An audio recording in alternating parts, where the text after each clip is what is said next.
Hello, and welcome to the Bible and Beyond podcast from Early Christian Texts. We explore historical and spiritual questions about Jesus, gender, women, salvation, healing, and the meaning of life. Shirley Paulson is hosting a series of conversations with scholars who are able to unlock mysteries from extra-canonical books, forgotten scriptures, so-called Gnostic Gospels, and the Bible. Thanks to a generous AAR, Loose Advancing Public Scholarship grant, we are now offering a completely free online course titled Introducing Nag Hammadi and Related Texts. In 24 video lectures, you'll gain a fundamental understanding of recently discovered texts written by early Jesus followers. Just visit bibleandbeyond.courses to enroll. And now, here's Shirley Paulson. I always like it when I find a scholar who opens my eyes to things right in front of me that I've never noticed before. Our guest today is Dr. Christy Cobb, who is editor of a new book on ancient slavery in its New Testament context. I think, like most people, I have just skipped over what happens to enslaved people in Bible stories, kind of like they're just props for the real story. And I'm embarrassed to admit that, but I realize how true that is when I read your book. So thank you, Christy, for coming today to talk to us about this rather eye-opening subject on ancient slavery. Thank you so much for having me. Well, before we get going, let me just mention that Christy is Associate Professor of Christianity at the University of Denver. She's written a couple of books recently on the subject of slavery and Christianity, including this one on ancient slavery that we're going to talk about today. Christy is also a member of the editorial board for the Journal of Feminist Studies in Religion, and her research and interests include gender, sexuality, slavery, early Christian families, Acts, and the Apocryphal Acts. Of course, one of the reasons slavery was never discussed in my biblical education is precisely one of the points in your book, that the silence about enslaved people represents the fact that they were thought of and treated as less than human. So it didn't matter what they thought or felt. And so we skip over them to look for the real meaning of Bible stories. Right? That's right, so true, yes. Then here's my first question to you. You got my attention with the opening story in your book about the enslaved man whose ear was cut off by Peter the night of Jesus's arrest. So could you tell us how you see that story from the enslaved man's point of view? Yes, absolutely. So I also really appreciate this story because I think it is an example of what you said in the opening, which is that we read right over the presence of enslaved persons in our readings of biblical stories. And so this story of Jesus's arrest is one that comes up, especially around Easter time, right? And there is the enslaved man that's present there is not named by three of our gospel writers. So Matthew, Mark, and Luke don't name him, but John names him Malchus. So I will call him Malchus. Thinking about this story from the enslaved man's point of view is really interesting because I think that this is, first of all, we should note that his presence there was not voluntary, right? He was brought there by his enslaver as he is found in this scene, and then he's caught in a moment of violence as a result of this, which also often happened to enslaved persons, right? They were constantly experiencing and navigating violence from their enslavers, but also from other people. Like in this scene, it wasn't the enslaver who attacked him, Malchus. It was a disciple of Jesus who did that, right? And I think another sort of interesting piece of this story is that in three of the Gospels, that would be Matthew, Mark, and John, the enslaved man leaves without an ear. Right? He is ultimately violated, experiences violence, disabled from this story. In Luke's gospel, though, interestingly enough, Jesus heals the ear. And so only Luke has this scene where Jesus puts the ear back on, right? And Malchus leaves whole. Now, this doesn't erase his enslavement, right? It doesn't erase the violence done to him, but he is healed from this sort of violent, tragic act. And so thinking about it from the enslaved man's point of view, I would point out that he is, he's sort of like thrust into this situation that he didn't choose. We don't know whose side he would have been on, the arresters, or maybe he was even, familiar with Jesus and Jesus's message, right? And then, of course, the violence he experiences, I think, is very tragic and traumatic. And we often overlook that aspect of the story. Well, I had not only overlooked him, but I overlooked the idea that he's only healed in one of the Gospels. I just sort of thought that's the story. And yeah, I didn't think about the fact that the other Gospels, he went away without an ear. Okay. Right, Ooh. he does. And Luke, interestingly, some people have used this to say that this illustrates Luke's care for the poor, the oppressed, right? This is often said about Luke's gospel. Because in this moment, Jesus heals Malchus's ear. And I mean, I think that is one interpretation, but I also like to point out that in that moment, Malchus still leaves enslaved. Right. So even as he is healed, he isn't freed. He isn't he's still not named in Luke's gospel. So it's still a sort of a difficult story to think about from the perspective of the enslaved, I think. Wow. Okay. So that really does help me think more about what's going on in these stories I have totally overlooked, but thank you for that. So now in the first chapter of your book, you also brought to my attention the way our language or even translations influence our thinking about these issues also. For instance, some translators use the term servant, others use the term slave, and still others use enslavement, all for the same Greek word, douloi.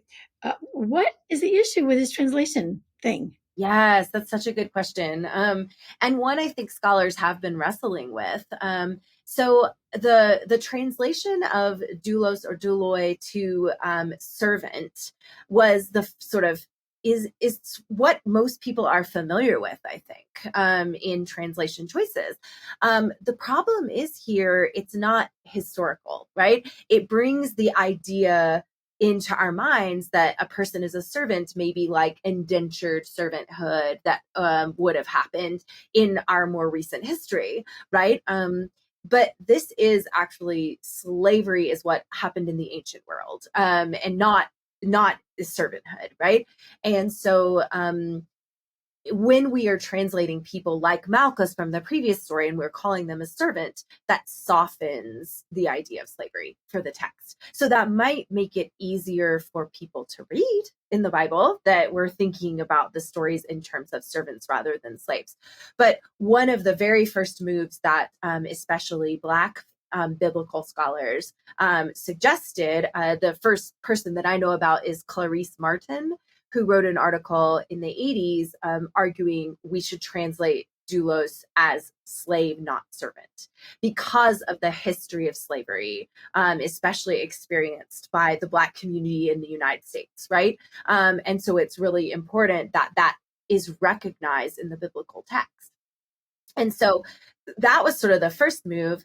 More recently, scholars have been suggesting terms like enslavement, enslaved persons, enslaved workers. And what this does is shifts it even further. So the idea of a slave is still sort of objectified, viewed as a person able to be owned. But humans, right, have agency. And of course, we want to sort of think about the ways we can center the humanity of enslaved persons. And so there's a more recent move to translate doulos as enslaved, right? And not all scholars are on board with this. There's differences in opinions because some people want the sort of harshness of slavery to show in the text, because the writers of the New Testament were sort of they were living in a slave society. This was very, it was a daily occurrence for them to interact with enslaved persons in slavery. And so there are different ways to address it. I think all of these conversations are good because it does elevate the humanity of these enslaved persons who have been historically treated as objects. Yeah, so I won't read servant the same way I used to. That's very helpful. Right. Yeah. Oh boy. All right, so the main focus of your own research has to do with gender and sexuality, as you've said, which we will get to in a minute. But I wondered if you could also first give us an overview of the whole book, because there's so much in there. You and your colleague, Catherine Shaner, are actually the editors of a book with quite a few contributors. What were you looking for when you pulled this book together? What did you want? Yes, thanks so much. We really wanted a book that was accessible. So we recognized that many people were interested in ideas of slavery, but weren't reading the sort of heavy academic texts that many of us in the scholarly world were reading.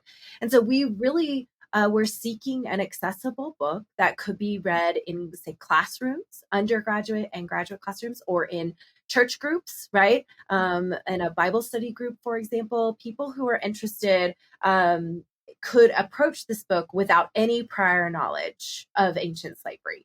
So we wanted to give a very introductory presentation about how the New Testament is sort of centered in this world of ancient slavery. So first of all, we did talk about writing the book together, but we decided to invite contributors in order to broaden the perspectives, because the two of us, work on slavery in the New Testament, early Christianity, but we pulled in people from Jewish studies. We have several classicists who are writing in the book. We have a Christian ethicist talking about the ethics of the ideas of slavery. And we included several scholars who deal with issues of race and ethnicity and the way that this affects our reading of the New Testament. So I think it made the book stronger to highlight the strengths of multiple contributors. And then as far as the sort of, overview of the book, it's set up in sort of a chronological, let's say, fashion, in that the first few chapters give us a historical overview of slavery in the ancient world. So what was slavery like in the Roman Empire is our very first large chapter. And of course, Christianity develops within the Roman Empire, so that's important. And we have a chapter on Jewish slavery, because there's also a sort of perception that within ancient Judaism, slavery was a sort of different entity. And that's just not true either, right? In ancient Judaism, slavery was as present as it was in the Roman world. And then we move to issues such as the slave trade. How did people become enslaved? How did people obtain freedom, which is called manumission in the ancient world? And those kind of issues were really important for us to set this sort of historical stage. And then we moved into more topical issues. So I wrote the chapter on gender and sexuality. There's one on race and ethnicity. And then there's a chapter on household codes as well. And then in the later chapters, we move to sort of the reception of this topic. So, for example, what did early church fathers say about slavery, right? That's a chapter on early Christians and slavery. And then our final chapter is this idea of like, now what? What do we do when we think about? So we have a chapter on the ethics of interpreting the New Testament in light of slavery, and one that's called slow down ethics, which is like, let's slow down and pay attention to the sort of repercussions of slavery in our global world. It's interesting because it's a topic that well, as you pointed out, I never thought about it. Didn't seem important to me because they didn't seem to be important in my goal of reading the Bible. But I think what you've done for me is to help me realize that you can't really read the Bible without understanding the dynamics of the lives of the people who were telling the stories, and that the enslaved people were just part of the story that I can't ignore anymore. Right.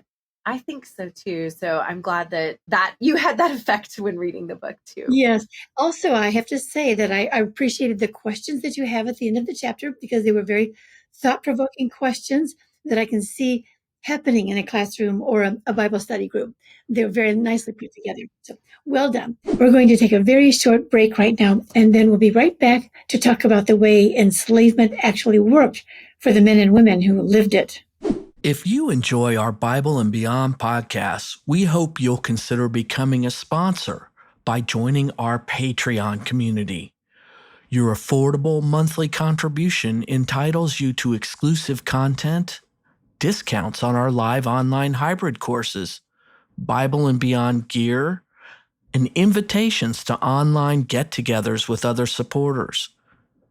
Go to patreon.com/Bible and Beyond to join at a level that's right for you. All right, so let's move into your own chapter on gender and sexuality.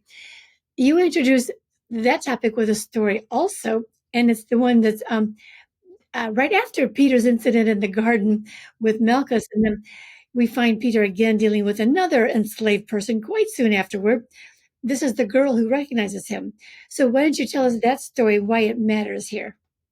Yeah, so Peter is in the sort of the courtyard of the Jewish high priest, and where this is where Jesus is, sort of being interrogated. And Peter is outside, and this is the scene again many Christians are familiar with, which is when Peter denies Christ.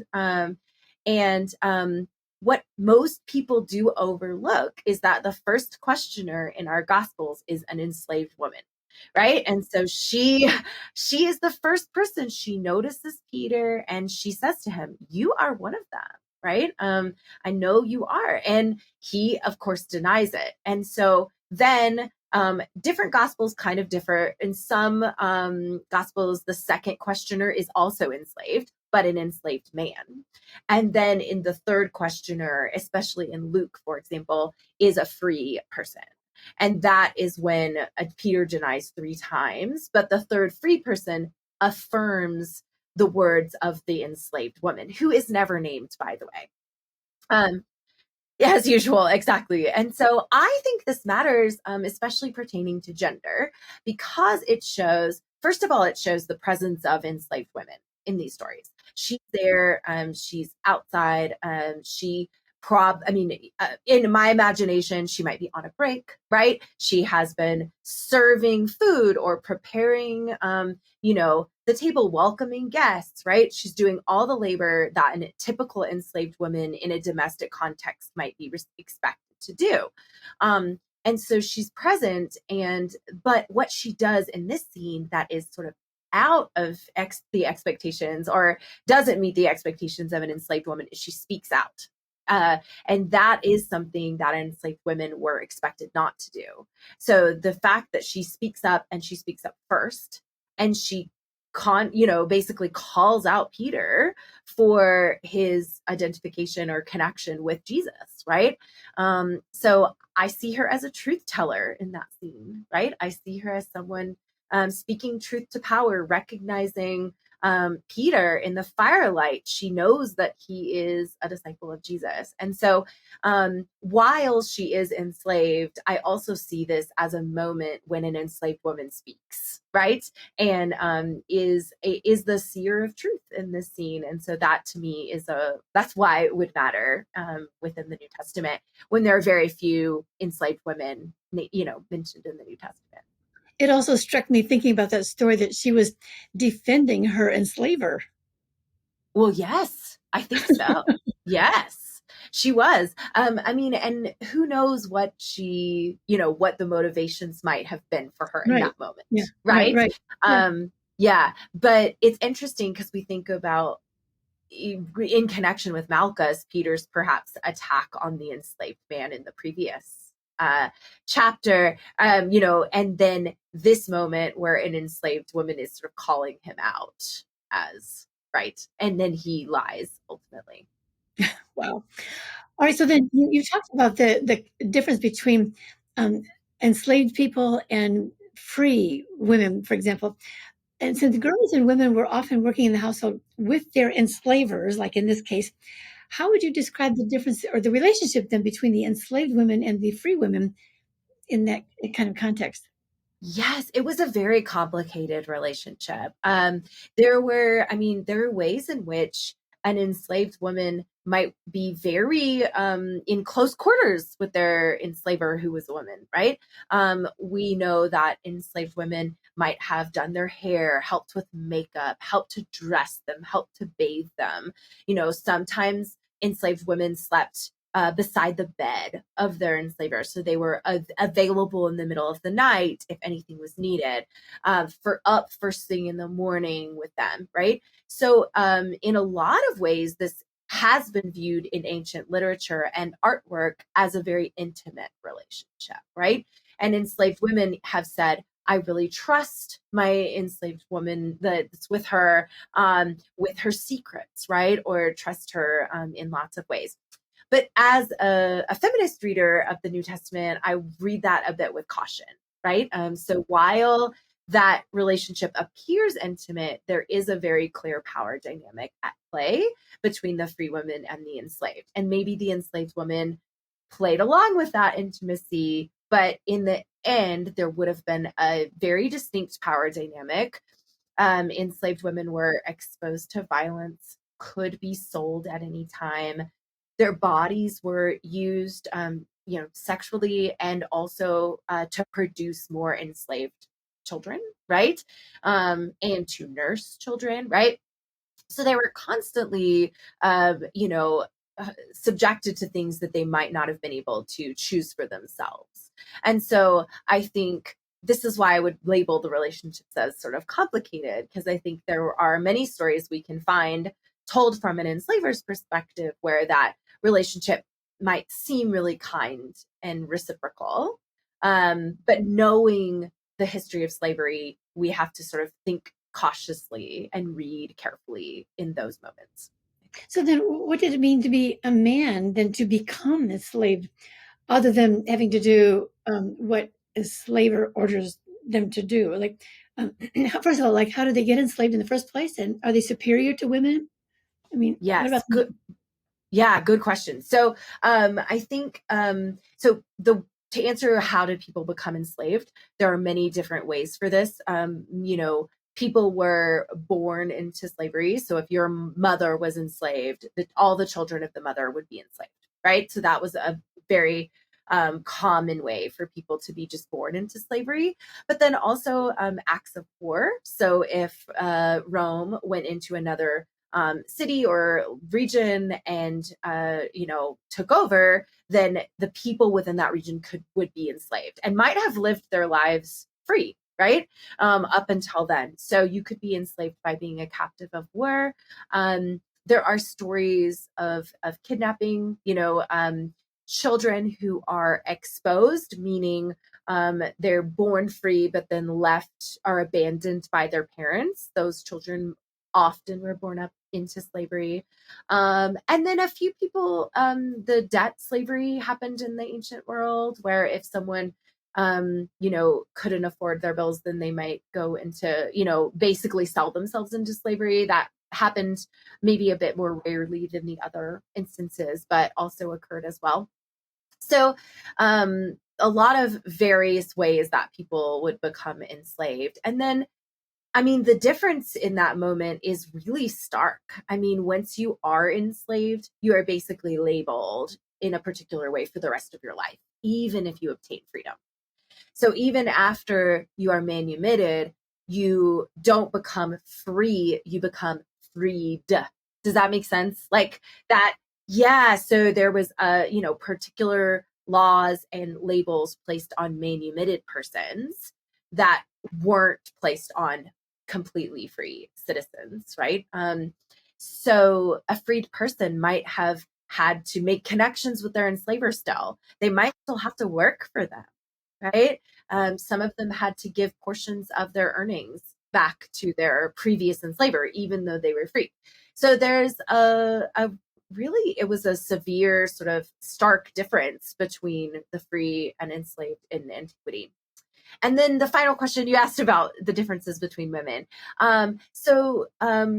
Most in enslavement, and many people might even say gender differences didn't matter, in the sense that a woman that was enslaved and a man who were enslaved were mostly on the same social level, in that they were both enslaved.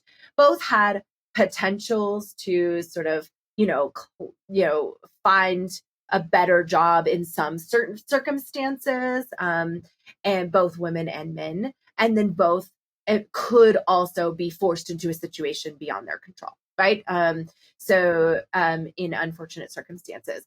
But as far as jobs go, some men were placed in really harsh circumstances when we're thinking about, construction work in the mines, what we might call chattel slavery. Sort of, it did exist in antiquity, and most of that work was given to men. Most women were placed in domestic contexts, though again, this is not all, right?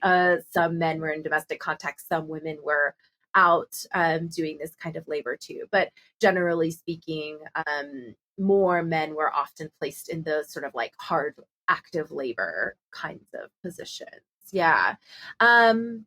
Yeah. You're making me think about them, the enslavers too. Again, I read the Bible, not even thinking about who's an enslaver and who's slave, but this is going on all the time. What percentage of freed people were enslavers? Like, how many people were doing this? Oh, yes. So it depends on where you are in the city. Let's say in Italy, in the urban areas or in the city, 25%, up to 25% of people were enslaved in a city. So this is like 1/4. It's large, right? In the rural areas, that number is a little lower. So 15%, let's say, in rural Italy in the first century would be enslaved. So kind of depends on where you were.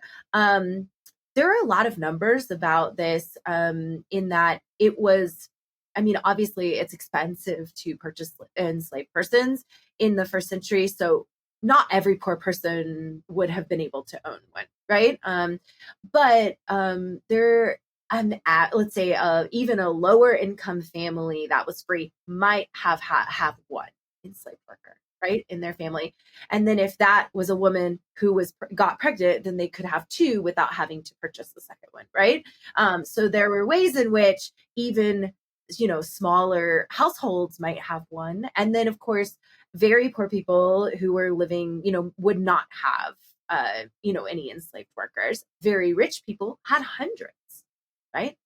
So we see, a huge discrepancy in terms of who was able to Wow. enslave in this time. And were there any like kinds of codes of conduct for the enslavers? Like, could they get away with sexual violence or mistreatment of their slaves?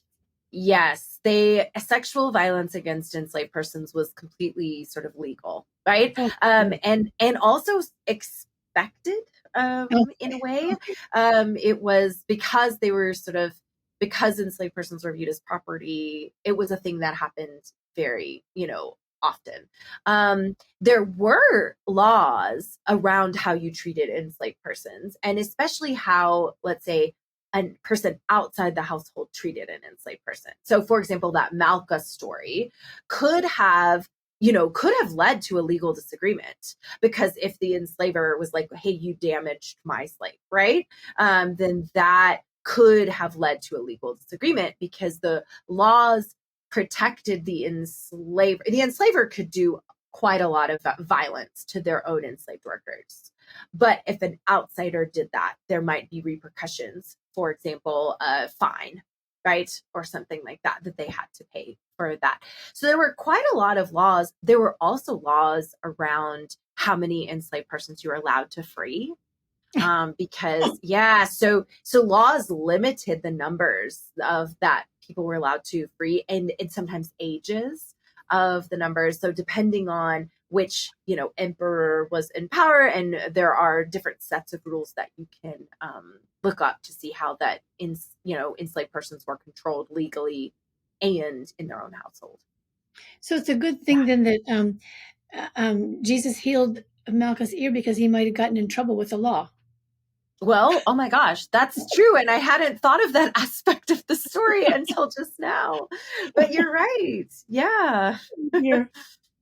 Yeah. Okay, he was already in trouble anyway. But anyways, so Yes. now what about Paul Mhm.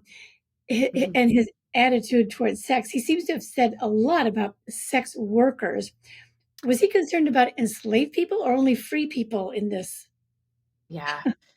That's a good question. I mean, there are ways to interpret Paul in sort of both ways, right? I for example, in the letter to First Corinthians, Paul has quite a lot to say about sex, and he also talks about um, if sort of in an apocalyptic framework, if an enslaved person can be freed, or if and what they should do in that moment. And there's been a lot of discussions about how we might interpret that, where he says, if you can be free, use it. And does he mean in that use your freedom to to share the gospel message? Or is he meaning stay enslaved because it doesn't matter, because in after Jesus comes back, no one will be enslaved, right? This is sort of the Galatians 3:23, in Christ there's neither slave nor free. So I think there are multiple ways of understanding it. As far as what he says about sex workers, he does have a section where he places the sex workers into a category of being sexually immoral, right? And so he does seem to have not a positive view of that. And I should note, most sex workers in antiquity were enslaved. So not always all, but a majority of them would have been placed in this forcefully without their own choice, which is sort of a different dynamic than when we talk about agency of sex workers Yeah. today, for example. Yeah. Mhm. Well, that's why I think it's interesting to bring up the whole question of sex workers in the context of enslavement, because it's not like just people went out to earn money and yeah, okay. Exactly. Yes, we should recognize that they were not choosing often to be in a brothel, but might have been sold Yeah. there Yeah. against their will. Well, this is a fascinating topic. We could talk about this a lot, but let me just ask you if you could, like, what would you like us to take from your research to ponder more? Let's just sort of Oh, end good. there. Yes, thank you. I think for my research on the gender and sexuality, particularly, I want us to ponder dynamics between women, right? How we have read these texts in the past and sort of overlooked these marginalized women. One of the things that I hope that comes out of my research is a centering of women's experience, right? And a centering of these sort of the most marginalized of women in our readings of the text, which I think that that's such an important uh, thing to try to do as we read the Bible, right? Is to find those invisible forces and the people who have been overlooked, and dig into the text a bit more. And I think we can learn a lot from this. Both in ways that we might want to act ourselves, and then also in ways that we might want to reject. Well, I have to say you're inspiring me to read these very familiar stories much more carefully, more thoroughly, more open-mindedly, and being more aware of what it must be like to be present in the world with the people who are writing those stories. It's just very, very interesting. And I think one of the big questions I'm going to have to be pondering more is what difference did it make knowing that all that enslavement was going on in these sacred texts that we're reading? And that's the thing I'm going to be thinking about. So, wow. So I encourage people to find your book, Ancient Slavery, and its New Testament context, published just this year. It's a brand new book. And ponder these things with Christy and her co-editor, Catherine Shaner. So thanks so much for being with us today, Christy. I really appreciate it. So it was a lovely conversation. Thank you so much.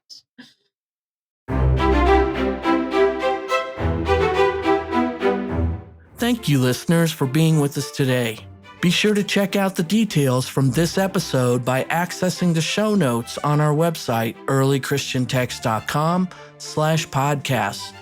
Or just come browse around the website to find loads of other content, including blog posts, articles, online courses, our monthly discussion series, and more. We hope you'll consider supporting the work of producing online resources related to the incredible records left behind by the earliest followers of Jesus.